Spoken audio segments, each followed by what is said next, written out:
अऊज़ु बिल्लाहि मिनश शैतानिर रजीम बिस्मिल्लाहिर रहमानिर रहीम। सही बुखारी जे अंदर हदीस आ त 7 माण्हू अर्श अज़ीम जे साये जा हक़दार आहिनि। हज़रत अबू हुरैरा रज़ी अल्लाह तआला अन्हु चयो त मदीने वारे साईं फरमायो त 7 क़िस्म जा माण्हू हूंदा जिन खे अल्लाह पाक पंहिंजो सायो ॾींदो, जंहिं ॾींहुं अल्लाह जे साये खां सवाइ ॿियो को बि सायो कोन हूंदो।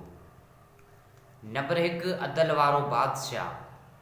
नंबर 2 उहो नौजवान जंहिं पंहिंजी जवानी पालणहार जी बंदगीअ में गुज़ारी।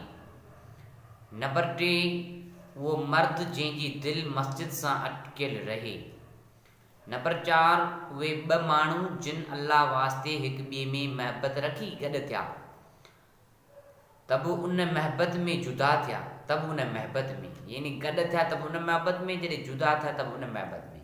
नंबर 5 उहो मर्द जंहिंखे सूंहं सोबिया वारी औरत बुराई लाइ सॼो ऐं हिन चयो त मां अल्लाह खां डिॼां थो, अल्लाह जे ख़ौफ़ में पाण खे बुराई खां बचाई आई।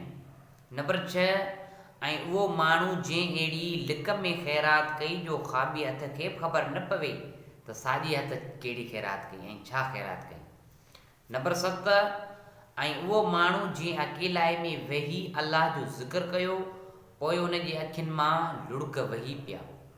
सही बुखारी जे अंदर हदीस आहे, किताबुल मसाजिद सिफ़ो नंबर 19।